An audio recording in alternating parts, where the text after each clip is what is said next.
Australia کے شہر Sydney میں بونڈائی بیچ پر فائرنگ کے واقعے میں ہلاکتوں کی تعداد 12 ہو گئی ہے۔ آسٹریلین پولیس نے بونڈائی بیچ فائرنگ کو دہشت گردی قرار دے دیا۔ فائرنگ سے 2 پولیس اہلکاروں سمیت 29 افراد زخمی ہوئے۔ اسرائیلی وزارت خارجہ کے مطابق واقعے میں ہلاک ہونے والوں میں اسرائیلی شہری بھی شامل ہے۔ جوابی کارروائی میں فائرنگ کرنے والا ایک شخص مارا گیا۔ فائرنگ کرنے والا دوسرا شخص زخمی اور حراست میں ہے۔ آسٹریلوی اور برطانوی میڈیا کے مطابق فائرنگ کرنے والے ایک شخص کی شناخت نوید اکرم کے نام سے ہوئی ہے۔ نوید اکرم سڈنی کے جنوب مغربی علاقے کا رہائشی ہے۔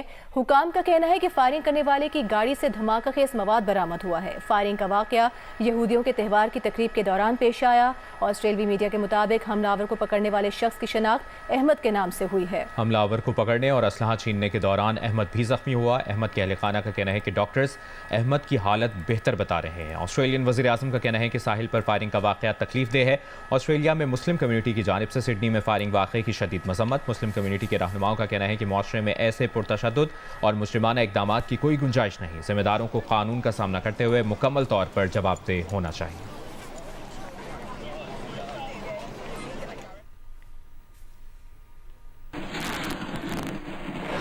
سڈنی واقعے پر پاکستان سمیت عالمی برادری کی شدید مذمت اور اظہار افسوس۔ صدر مملکت آصف علی زرداری اور وزیر اعظم شہباز شریف نے سڈنی میں فائرنگ کے واقعے کی مذمت کی اور گہرے رنج و غم کا اظہار کیا ہے۔ ایک بیان میں صدر زرداری نے کہا کہ پاکستان خود دہشت گردی کا شکار رہا ہے، آسٹریلیا کے ساتھ مکمل یکجہتی کا اظہار کرتے ہیں۔ وزیر اعظم شہباز شریف نے کہا کہ پاکستان ہر طرح کی دہشت گردی کی مذمت کرتا ہے۔ نائب وزیر اعظم اسحاق ڈار کی بھی سڈنی میں فائرنگ کے واقعے کی مذمت۔ انہوں نے کہا کہ متاثرین سے ہم تعزیت کا اظہار کرتے ہیں۔ پاکستان آسٹریلیا کی حکومت اور عوام کے ساتھ کھڑا ہے۔ وفاقی وزیر داخلہ محسن نقوی نے واقعے کی مذمت کرتے ہوئے کہا کہ دہشت گردی ایک برائی اور انسانیت کے خلاف ناقابل معافی جرم ہے۔ پاکستان کو روزانہ دہشت گردی کے خطرے کا سامنا ہے، اس لیے ہم درد کو سمجھتے ہیں۔ امریکی وزیر خارجہ مارکو روبیو نے کہا کہ امریکہ یہودی تہوار پر سڈنی فائرنگ واقعے کی مذمت کرتا ہے۔ ہماری دعائیں متاثرین یہودی کمیونٹی اور آسٹریلین عوام کے ساتھ ہیں۔ یورپی یونین کے صدر نے کہا کہ وہ سڈنی میں فائرنگ کے واقعے پر صدمے سے دوچار ہیں۔ سڈنی واقعے کے متاثرین کے اہل خانہ سے دلی تعزیت کرتے ہیں۔ دوسری جانب بھارتی اور افغان سوشل میڈیا اکاؤنٹس نے سڈنی واقعے پر جھوٹا اور بے بنیاد پروپیگنڈا شروع کر دیا ہے اور آسٹریلیا میں رہنے والے ایک پاکستانی نوجوان شیخ نوید کو حملہ آور قرار دے دیا۔ شیخ نوید نے سوشل میڈیا پلیٹ فارم پر ایک بیان میں کہا کہ ان کا دہشت گردی کے کسی واقعے سے کوئی تعلق نہیں ہے۔ ان کا کہنا ہے کہ ان کی تصویر کو استعمال کر کے جھوٹ پھیلایا جا رہا ہے۔ بے بنیاد پروپیگنڈے نے ان کی سلامتی اور ساکھ کو داؤ پر لگا دیا ہے۔ شیخ نوید نے اپیل کی ہے کہ سوشل میڈیا پر ان کے خلاف ہونے والے جھوٹے پروپیگنڈے کو روکا جائے۔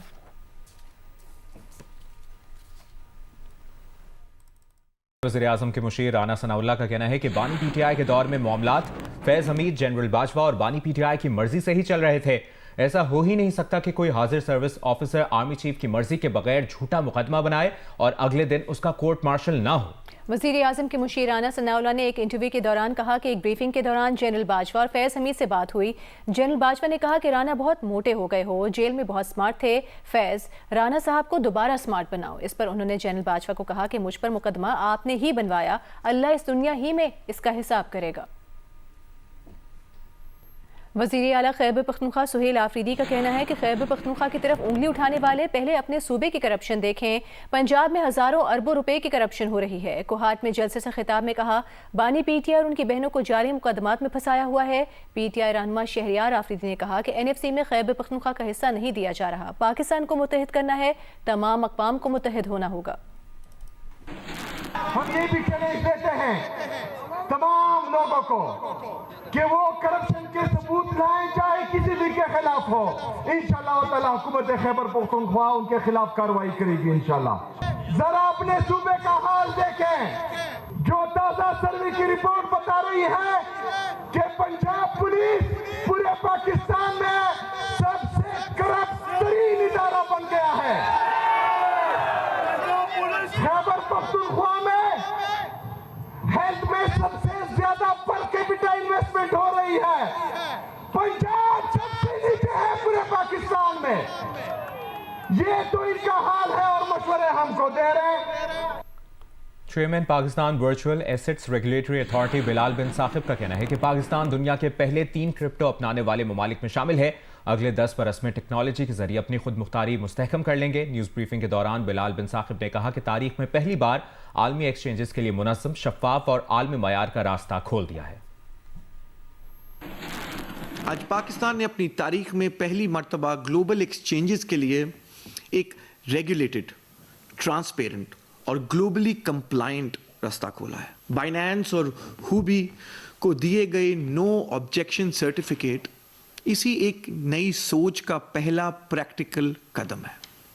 اور میں کلیئر کرتا جاؤں، یہ این او سی کوئی شارٹ کٹ نہیں ہے، یہ کوئی بلینکٹ اپروول نہیں ہے، یہ ایک risk mitigated, phased, supervised entry frame work کا پہلا سٹیپ ہے۔ اس کا مطلب بہت سمپل ہے کہ ہم نے پہلے اس انڈسٹری کو کنٹرول کرنا ہے اور بعد میں اسکیل کرنا ہے، جو پاکستان فرسٹ اپروچ ہے۔ آج پاکستان دنیا کے ٹاپ 3 کرپٹو اڈاپشن کنٹریز میں شمار ہے۔ اندازے کے مطابق 30 سے 40 ملین کرپٹو یوزرز ہیں پاکستان میں۔ یہ بغیر کسی ریگولیٹری فریم ورک، بغیر کسی کلاس روم، بغیر کسی ایجوکیشن کے انہوں نے یہ انڈسٹری کو اڈاپٹ کر لیا ہے۔ اس میں ایک بہت اچھی چیز یہ ہے کہ ہمیں پتہ چلتا ہے ہماری یوتھ ورلڈ کلاس ہے، بٹ کیا ہمارے سسٹمز ورلڈ کلاس ہیں؟ کیا ہماری ریگولیشنز ورلڈ کلاس ہیں؟ اور ہماری ملک کی لیڈرشپ نے اس چیز کو مد نظر رکھتے ہوئے اس گیپ کو کم کرنے کی کوشش کی ہے۔ وزارت خزانہ کا کہنا ہے کہ آئی ایم ایف کا memorandum of economic and financial policies طے شدہ اصلاحاتی ایجنڈے کا تسلسل ہے۔ اس میں کوئی نئی چیز نہیں ہے، یہ طے شدہ ایجنڈا مرحلہ وار نافذ کیا جا رہا ہے، جو پاکستان کے معاشی استحکام اور پائیدار ترقی کے لیے اہم ہے۔ کئی اصلاحات پر حکومت پہلے سے عمل پیرا ہے۔ اسلام آباد سے اشرف ملخم کی رپورٹ دیکھیے۔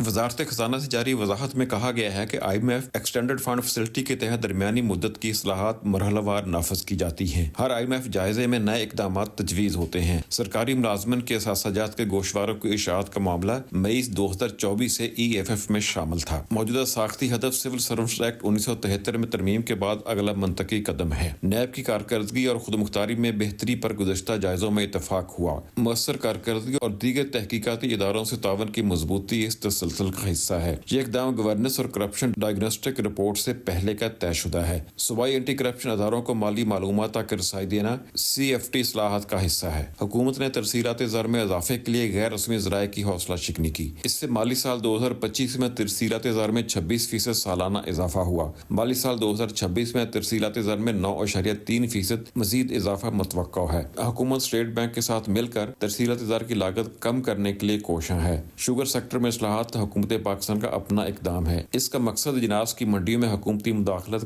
کم کرنا ہے۔ ایف بی آر میں اصلاحات حکومت کے وسیع تر ریونیو بڑھانے کے ایجنڈے کا حصہ ہے۔ بجلی کی تقسیم کر کمپنیوں کی نجکاری ای ایف ایف پروگرام میں شروع سے شامل ہے۔ ریگولیٹری اصلاحات اور کاروباری ماحول میں بہتری کے لیے کمپنیز ایکٹ 2017 میں ترمیم وسیع تر اصلاحات کا حصہ ہے۔ سرکاری ملکیتی اداروں کے ایکٹ میں ترمیم سے متعلق جائزہ اگلا مرحلہ ہے۔ مئی 2024 سے ابتدائی ایم ای ایف پی میں بھی کھاد اور زرعی ادویات پر 5% فیڈرل ایکسائز ڈیوٹی متعارف کرانے کا ساختی ہدف شامل تھا۔ تازہ ایم ای ایف میں شامل اقدامات حکومت پاکستان اور آئی ایم ایف کے درمیان طے شدہ اصلاحاتی ایجنڈے کا تسلسل ہیں۔ اشرف ملخم، جیو نیوز، اسلام آباد۔